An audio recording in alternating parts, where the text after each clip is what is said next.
discuter de la méthodologie et probablement de comment voilà, ces trois vont mener ou en tout cas conduire ce dialogue.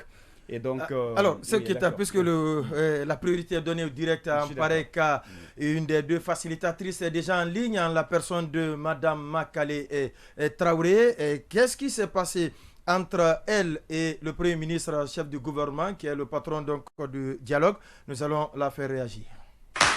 On refait le monde, l'invité. Docteur Makale Traoré, bonsoir. Bonsoir. Merci d'avoir accepté notre invitation. Bouakar Sansobari, question pour Dr Makale Traoré. Sanso, comment tu vas? Bien, et vous-même? Ça va, merci. D'accord. En toute exclusivité. Condé le disait tout à l'heure, vous avez été reçu aujourd'hui par le Premier ministre au compte, je pense, de la première réunion technique du cadre de dialogue inclusif. Alors, de quoi a-t-il été question au cours de la rencontre? Quel était l'objectif de cette première rencontre? D'abord, une prise de contact. Depuis que nous avons été désignés, on ne s'était pas rencontrés. Donc aujourd'hui, c'était la réunion de prise de contact avec Monsieur le Premier ministre, le ministre de l'Administration du Territoire, le ministre des Affaires étrangères et nous autres. Nous avons échangé sur la méthodologie. Et naturellement, dès demain, nous allons nous mettre au travail pour faciliter les premières rencontres. C'est extrêmement important. Et puis, une programmation qui va être partagée avec tout le monde. Alors, dès demain, vous allez commencer à vous mettre au travail. Il se trouve que certainement, vous êtes au courant. Il y a certaines entités de la classe politique notamment, qui ont déjà rejeté le cadre de dialogue et notamment votre désignation à vous trois comme facilitatrice. Est-ce que ça ne veut pas dire que le défi est plus important, plus grand que vous le pensiez au moment où votre nomination vous a été annoncée? Le défi d'une médiation est toujours très grand. Et le défi est très grand. Il s'agit de mettre des personnes ensemble qui n'ont pas une même lecture, ni des faits, ni de la procédure. Mais vous savez, on a un peu l'habitude de la médiation. Justement, le défi, il est là. Quand tout est facile, on n'a pas de mérite.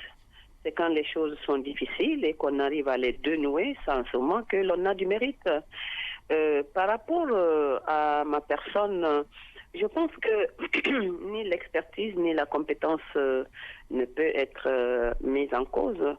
Cela dit, personnellement, j'ai décidé de me retirer de toute activité politique et de la CORED et du pacte, parce que la mission est importante, elle est déterminante. Vous savez, pour faire de la politique, il faut que le pays soit en paix. Et tout le monde connaît mon combat pour la paix et le dialogue. J'y crois profondément.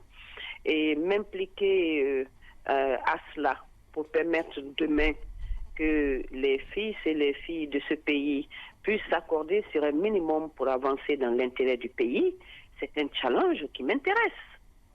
Après, c'est une conviction que j'ai.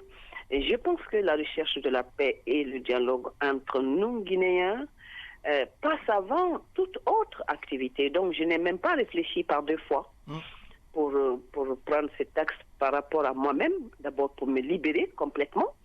Et puis aussi, pour rassurer les uns et les autres. Alors, vous dites, s'il vous plaît, vous savez que... Allez-y, oui. Mon indépendance non plus n'est pas à mettre en doute. Vous savez que je suis quelqu'un qui sait exprimer vraiment ce qu'il pense. Aujourd'hui, il est important de rapprocher les partis. Vraiment, ceci est très important. Et je profite d'ailleurs pour aussi, vous les médias, vous lancer un appel pour nous faciliter cette tâche. Ce qui nous réunit... Oui, mais comment, donc vous pensez que c'est nous qui obstruons la tâche pour vous? Pardon? Vous pensez que nous obstruons? Non. Je dis que vous devez nous aider aussi. D'accord. Quand vous dites que nous devons vous faciliter... Il faut que chacun accompagne le processus. D'accord.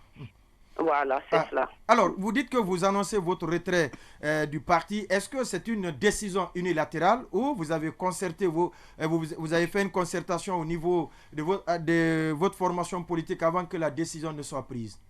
Ah oui, tout à fait. Tout à fait quoi, concrètement? On a fait une réunion, on a analysé et vraiment, on est tombé d'accord. Et une démission ou bien un retrait momentané? Pardon? Une démission complètement ou un retrait momentané? Puisque c'est par rapport à la circonstance, votre nomination comme facilitatrice, est-ce que vous avez complètement démissionné du parti ou c'est par rapport à la circonstance pour un retrait momentané?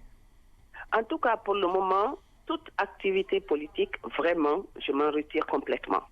Cela n'aura pas un impact sur votre parti ou bien vous avez déjà choisi quelqu'un qui assurera l'intérim? Le parti est organisé. Le parti est organisé. Vous savez que nous, on est un parti où les choses ne dépendent ni n'appartiennent pas qu'à la présidente. Non, il n'y a pas d'impact important.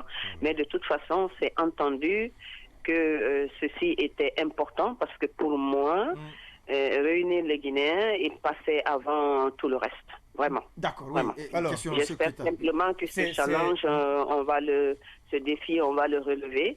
Et mon plus grand bonheur sera demain, après-demain, de voir que les fils et les filles de ce pays reparlent, qu'ils aient un petit dénominateur commun pour avancer. Et alors, cela, nous ferons ce travail d'un côté comme de l'autre. Alors, c'est vrai que le défi pour tout dialogue est grand, mais votre tâche sera hyper compliquée avec déjà ce communiqué de ces différentes coalitions. Alors, est-ce que dans votre démarche, il faut s'attendre à des rencontres avec les coalitions concernées ou vous allez continuer sur le même schéma, c'est-à-dire ceux qui se sentent concernés viendront et discuteront avec vous? Allez-vous changer d'approche? Non. Nous allons rencontrer tout le monde. C'est cela notre démarche. Nous allons rencontrer tout le monde. Pas d'exclusion. D'accord, oui. Nous allons rencontrer tout le monde. La dernière question. Et vous allez constater les jours à venir que nous établissons un programme par rapport à ça. D'accord, oui. Oui, dans le communiqué toujours de ce quator, il est clairement indiqué que la plupart des leaders d'opinion font l'objet de détention arbitraire ou de harcèlement judiciaire, je cite le communiqué. Et dans le même temps, le Premier ministre a annoncé dans son discours qu'il n'y aura pas d'interférence, le dialogue doit se tenir sans interférence entre les pouvoirs législatifs, judiciaires. Est-ce que vous pensez que de ce point de vue, vous pourriez faire bouger les lignes au niveau des autorités pour éventuellement obtenir la décrispation judiciaire de ce point de vue? Je pense qu'il faut nous laisser commencer notre travail. Nous n'excluons absolument rien. Laissez-nous faire notre travail et par moment, nous ferons le point, le compte-rendu. Et puis, ne mettons pas la charrue avant les bœufs. Docteur Makale Traoré, facilitatrice pour le compte du dialogue. Merci à vous d'être passé dans cette émission en exclusivité. Merci. On vous donne la parole sur la 93.1. On vous écoute sur Joma FM. Vous êtes notre énergie, votre fidélité est notre carburant. Joma FM, la radio proche de vous. C'est parce que nous sommes un média proche du peuple. Oui, Wakar.